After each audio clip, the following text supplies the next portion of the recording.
गोविंद शिल्प घेऊन येत आहे एकूण 80 ट्विन बंगलोचा भव्य दिव्य पंढरपुरातील एकमेव प्रकल्प। आमच्या प्रकल्पाची वैशिष्ट्ये मनाला शांती देणारं महादेवाचं मंदिर, मुख्य रस्ता सुमारे 30 फुटांचा, अंतर्गत रस्ता सुमारे 20 फुटांचा, ग्रामपंचायत योजनेचा प्रत्येक बंगलोजला स्वतंत्र नळ, सांडपाण्याची सुरक्षित विल्हेवाट, सर्व टाइल्स ग्लॉसी आणि नामांकित कंपनीच्या, सर्व स्टेअर, खिडक्या, चौकटी सुपर ब्लॅक ग्रेनाइट, दोन्ही अटॅच बाथरूम पूर्णपणे टाइल्स, पंतप्रधान हर घर नल योजना पूर्णत्वाकडे, bathroom, basin, kitchen, CP fittings हे जगवार कंपनीचे, स्टील वर्क पूर्णपणे जिंदाल कंपनीचे, 1000 लिटर पाण्याची टाकी, 150 लिटर सोलर वॉटर हीटर सोबत वॉटर प्युरिफायर, प्रत्येक बंगलोजला स्वतंत्र पार्किंग, दर्शनीय भाग पूर्णपणे डॅटो टाइल्स, टाटा प्रवेश कंपनीचे आकर्षक भक्कम दरवाजा, फुटी उंचीचे सुरक्षित कंपाऊंड। मग विचार काय करताय? गोविंद शिल्प, पत्ता गट नंबर 95, हॉटेल अंगण शेजारी, टाकळी रोड, पंढरपूर।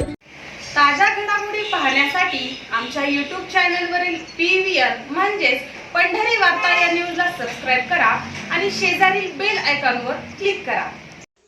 नगर परिषदेमधील स्वीकृत नगरसेवकांच्या आणि जे स्वीकृत सदस्य स्थायी समितीवर निवडले गेले यांच्या अधिकाराबाबत पंढरपूर येथील लोकनियुक्त नगरसेविका माधुरी दिलीप धोत्रे यांनी पंढरपूर नगरपालिकेचे मुख्याधिकारी महेश रोकडे यांना पत्राद्वारे माहिती मागवली होती। नगरपालिकेतील बैठकीदरम्यान नगराध्यक्ष आणि विरोधी गटाच्या नगरसेवकांमध्ये शाब्दिक वादावादी झाल्याचं माध्यमातून समोर आलं होतं। दरम्यान स्वीकृत नगरसेवकच हक्क गाजवताना दिसून आल्यानं स्वीकृत नगरसेवकांचे अधिकार काय याबाबत लोकनियुक्त नगरसेवक आणि नागरिकांमध्ये संभ्रम अवस्था निर्माण झाल्यानं नगरसेविका माधुरी दिलीप धोत्रे यांनी स्वीकृत नगरसेवकांच्या नगरपालिकेतील अधिकाराबाबत मुख्याधिकारी यांच्याकडे लेखी पत्राद्वारे माहिती मागवली होती। स्वीकृत नगरसेवकांचे अधिकार उघड झाल्यानं स्वीकृत नगरसेवकांचे नगर परिषदेमधील अधिकार समोर आलेत अशी माहिती मनसे नेते दिलीप धोत्रे यांनी दिली आहे। पंढरपूर नगरपालिकेच्या स्वीकृत नगरसेवक पदाच्या निवडणुकीत पंढरपूर नगरपालिकेमध्ये बरेचसे राजकीय बैठकीतही वादावादी झालेले चित्र दिसून आलं होतं। पण आता तुम्ही स्वीकृत नगरसेवकांच्या अधिकारामध्ये प्रश्न उपस्थित केले, काय सांगा त्यावर? नाही, अधिकार काय आहेत अशा पद्धतीचं पंढरपूर नगरपालिकेचे मुख्याधिकारी मान्य रोकडे साहेब यांच्याकडे एक प्रश्न आम्ही विचारला होता लिखित स्वरूपामध्ये की स्वीकृत नगरसेवकांचे अधिकार काय आणि त्याचबरोबर जे नगरसेवक जे स्वीकृत नगरसेवक झालेले आहेत आणि त्यांची निवड स्थायी समितीवर केलेली आहे त्यांना देखील काय अधिकार आहेत असं मुख्याधिकाऱ्यांना आम्ही विचारलं होतं। त्यामध्ये मुख्याधिकाऱ्यांनी हे लेखी पत्र त्या ठिकाणी आम्हाला दिलेलं आहे। याच्यामध्ये स्पष्ट असं म्हणलं आहे की बाबा स्वीकृत नगरसेवकांना त्या ठिकाणी मतदानाचा कसल्याही प्रकारचा अधिकार नाही आणि जे स्वीकृत नगरसेवक स्थायी समितीवर सदस्य आहेत त्यांनाही कसल्याही प्रकारचा अधिकार नाही, कसल्याही म्हणजे कुठल्याही मतदानाचा देखील स्थायी समितीमध्ये अधिकार नाही।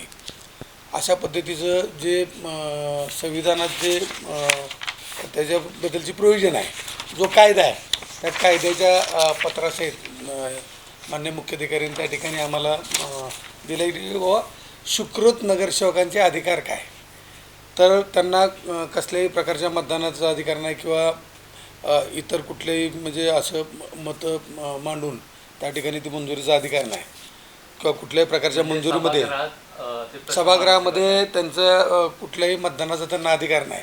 अशा पद्धतीचं नाही, त्यांनी ते कुठलाही त्यांना अधिकार नाही म्हणजे कुठल्याही प्रकारचा त्या सभागृहामध्ये अधिकार नाही अशा पद्धतीचं त्यांनी पत्रच या ठिकाणी दिलेलं आहे। त्यामुळं आता तो वाद संपुष्टात आला आहे कारण प्रत्येकाला समजण्यात आलं की कारण अनेक लोकांना त्या ठिकाणी प्रश्न पडला होता की बाबा स्वीकृत म्हणून त्या ठिकाणी जात असताना नक्की त्या लोकांना काय अधिकार आहे, तर एकंदरीत त्याच्यावरून हे सिद्ध झाले की ते शोभेचं पद आहे, असे कुठलेही अधिकार त्या ठिकाणी मताचे वगैरे नाहीत अशा पद्धतीनं त्या ठिकाणी नगरपालिकेने उत्तर दिलं आहे। त्यामुळे तो वादच संपुष्टात आला आहे। पंढरपूर नगरपालिका निवडणुकीत जनतेने जो कौल दिला त्यामध्ये नगराध्यक्ष पदाचा उमेदवार तीर्थक्षेत्र विकास आघाडीचा विजयी झाला, तर नगरसेवक पदाचे बहुसंख्य उमेदवार हे भाजप आघाडीचे विजयी झाले। पंढरपूर शहरातील नागरिकांना अपेक्षा आहे की नगरपालिकेत जे गोंधळाचं चित्र दिसलं पहिल्याच बैठकीत ते यापुढे चालू नये, शहराच्या विकासाचे मुद्दे यापुढे चर्चेत यावेत। असे असताना आता या स्वीकृत नगरसेवक पदाबद्दल तुम्ही प्रश्न उपस्थित करताय, काय याच्यामागची भूमिका काय? नाही, याच्यामध्ये पंढरपूर शहराचा विकास झाला पाहिजे, कुठल्याही प्रकारचा वाद उत्पन्न न होता त्या ठिकाणी निवडणूक संपल्यानंतर कसले वाद शिल्लक राहिले नाही पाहिजेत कारण पंढरपुरातील जनतेने या ठिकाणी पंढरपूर शहराचा विकास झाला पाहिजे। लोकांच्या जे अडीअडचणी त्या अडचणी सुटल्या पाहिजेत, लोकांना चांगल्या प्रकारच्या सोयीसुविधा मिळाल्या पाहिजेत. या दृष्टिकोनातून या जनतेने या ठिकाणी मतदान केलेलं आहे. त्यामुळं आता मतदान झालं आहे, निवडणुका होऊन गेलेल्या आहेत, आता कामकाज चालू झालं आहे. तर सर्व गटांनी, सर्व पक्षांनी त्या ठिकाणी मिळून, सर्व नगरसेवकांनी, सर्वच पक्षाच्या, आघाडीच्या, पार्टीच्या नगरसेवकांनी एकत्र येऊन गटाच्या त्या ठिकाणी पंढरपूर शहराचा विकास साधला पाहिजे. सगळ्यांनी समन्वयाची भूमिका घेतली पाहिजे. परंतु जाणून बुजून काय लोक जर त्या ठिकाणी आडेलतट्टूपणाची भूमिका घेत असतील तर पंढरपूरची लोक त्या ठिकाणी सुजाण आहेत. पंढरपूरच्या लोकांच्या लक्षात येतं आहे की बाबा आता ही काम करण्यापेक्षा जो रोजच वेगवेगळ्या विषयावर वाद घालत बसायचे, तर मग लोकांना आपण नक्की काय देतो आहे आणि जनतेला ते माहीत आहे. त्यामुळं आता सर्व नगरसेवक असतील किंवा कोण नेते असतील, या लोकांनी जनतेचा कौल स्वीकारून त्या ठिकाणी जनतेच्या हिताचे त्या ठिकाणी निर्णय घेतले पाहिजेत. कोणी कोणाला विरोध न केला पाहिजे, चांगल्या पद्धतीचं काम झालं पाहिजे. परंतु जाणून बुजून जे लोक आडमुठेपणाची भूमिका घेतील त्यांना जनता धडा शिकवेल. बापू, सत्ताधाऱ्यांना रोखण्यासाठी कुठेतरी शिरसट आणि वाळुस्कर यांना संधी देण्यात आलेली आहे सुकृत नगरसेवकासाठी आणि त्यांच्याकडूनच सुरुवात झालेली आहे गदारोळ गोंधळासाठी आणि 5 वर्षाची पद त्यांच्याकडे आहे. ते सातत्याने त्यांच्या डबक्यावर चर्चा चालू आहे की आम्ही त्यांना कोणत्याही प्रकारची कामं करू देणार नाही. बघा, पंढरपूरची जनता सुजाण आहे. या ठिकाणी पंढरपूरच्या जनतेने नगराध्यक्ष प्रणिताई बालके यांना 11,000पेक्षाही जास्त मतांनी त्या ठिकाणी निवडून दिलेलं आहे, नगरसेवकांना निवडून दिलेलं आहे.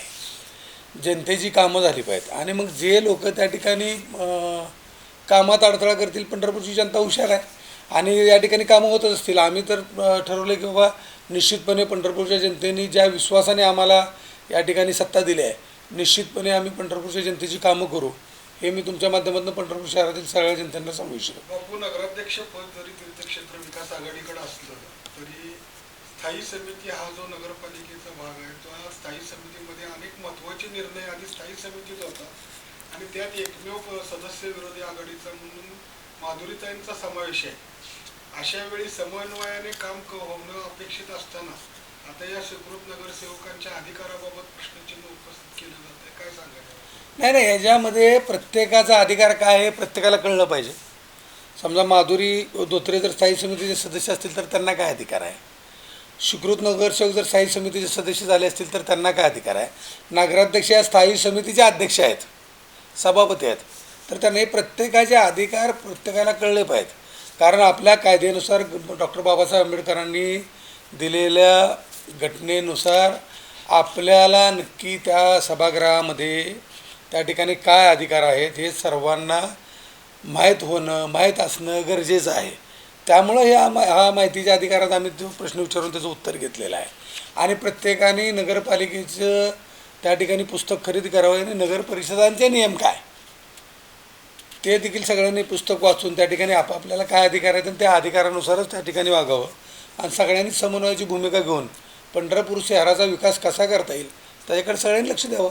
बापू, सत्ताधाराचा भोंगळ कारभार लोकांसमोर येऊ नये म्हणून कुठेतरी पद दिलं आहे असं वाटतंय?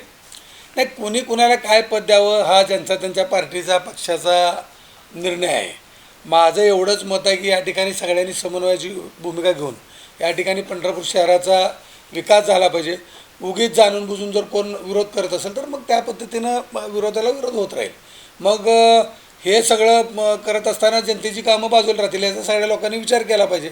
आपल्याला सगळ्यात महत्त्वाचा विषय की पंढरपूर शहरातील जनतेची कामं झाली पाहिजेत, पंढरपूर शहराचा विकास झाला पाहिजे, त्या ठिकाणी धूळमुक्त भयमुक्त या ठिकाणी पंढरपूर झालं पाहिजे. आज बगीचाचा विषय, जिजामाता उद्यानाचं काम पूर्ण जवळजवळ झालेलं होत आले, ते उद्यान कशा पद्धतीने लवकरात लवकर चालू करता येईल ह्याच्याबद्दल देखील आमची चर्चा झाली. ते उद्यान देखील आपण लवकरात लवकर चालू करून ते नागरिकांच्या सेवेसाठी त्या ठिकाणी आपण उपलब्ध करून देणार आहे. अनेक कामं जे प्रलंबित आहेत ते कामं देखील ताबडतोब चालू करून पूर्णत्वास नेऊन ते जनतेच्या सेवेसाठी खुली करायचा आमचा विचार आहे. बापू, प्रशासकीय राजवटीमध्ये टेंडर फुगवून अनेक विकास कामं करण्यात आली, अनेक दुरुस्तीची कामं करण्यात आली असा आरोप, अशी टीका सातत्याने होताना आलेली आहे. कालच्या आषाढी वारीच्या वेळेला खड्डे बुजवण्याचे वारंवार एकदा कॉन्क्रिटीकरण करणे, एकदा डांबरीकरण करणे अशा पद्धतीनं खड्डे बुजवण्याचे प्रकार घडले. तर कार्तिकी वारीच्या दरम्यान पुन्हा तेच खड्डे बुजवण्याचे प्रकार घडल्याने लाखो रुपयांची बिले ठेकेदारांना याबाबत अदा करण्यात येणार आहेत. स्थायी समितीचे सदस्य असताना या सगळ्या टेंडर प्रक्रियेचा लेखाजोखा समितीसमोर अशा वेळी जे कामं इस्टिमेट फुगवून झालेत किंवा वारंवार रिपीट झालेले त्याबाबत काही भूमिका असणार आहे का? नाही, आत्तापर्यंत या 3-4 वर्षाच्या कालावधीमध्ये जे कामं त्या ठिकाणी नगरपालिकेच्या वतीने करण्यात आली त्या सर्व कामाची फेर चौकशी करण्याची त्या ठिकाणी आमची चर्चा झालेली आहे, त्या पद्धतीची मागणी झाली आहे. त्या सर्व कामांची चौकशी होणार आहे. जे कामं निकृष्ट झालेली आहेत त्या ठेकेदारांवर देखील कारवाई करण्याची त्या ठिकाणी आमचं चर्चा झालेली आहे, मागणी झालेली आहे. आणि जे कामामध्ये समजा बोगस बिलं, अनेक लोकांच्या तक्रारी आहेत की अनेक कामाची कामं अर्धवट असताना देखील बिलं काढली गेली, अनेक ठिकाणी बोगस कामं करून बिलं काढून गेली. तर त्या सगळ्या कामांची चौकशी करण्याची त्या ठिकाणी आम्ही मागणी केली आहे. आमच्या मिटिंगमध्ये चर्चा झालेली आहे आणि निश्चितपणे येणाऱ्या काळामध्ये नगराध्यक्षताई त्या सगळ्या कामांची चौकशी करून त्या ठिकाणी योग्य ती कारवाई करतील. त्यात 64 कोटी रुपये वैशिष्ट्यपूर्ण कामं जे पंढरपुरात तीर्थक्षेत्र विकासासाठी म्हणून करण्यात आली त्याच्यासाठी निधीची मागणी जयकुमार गोरे यांनी केलेली आहे. आणि जे वैशिष्ट्यपूर्ण कामं केली जातात शहरात ते ऐनवेळी प्रशासन सुचवतं आणि ती कामं केली जातात. याचं इस्टिमेट फुगवलं जातं, त्या कामाची मागणी कुठेही नसते असा एक आरोप होत आलेला आहे. आणि अशा वेळेला या वैशिष्ट्यपूर्ण योजनेच्या नावाखाली जे बिलं काढली गेली त्याची काय चौकशी होणार आहे? नाही, तुम्हाला मी सांगितलं ना, या ठिकाणी ज्या कामांची बिलं या 4 वर्षामध्ये काढली गेलेली आहेत त्या सर्व कामांची या ठिकाणी चौकशी निश्चितपणे त्या ठिकाणी होणार आहे. आणि यापुढे कुठलेही काम त्या ठिकाणी अंदाजपत्रकीय किमतीपेक्षा जास्त दराने ती निविदा मंजूर केली जाणार नाही. 1 रुपया देखील त्या ठिकाणी नगरपालिकेचं नुकसान होणार नाही. त्या पद्धतीची देखील आमची चर्चा झालेली आहे.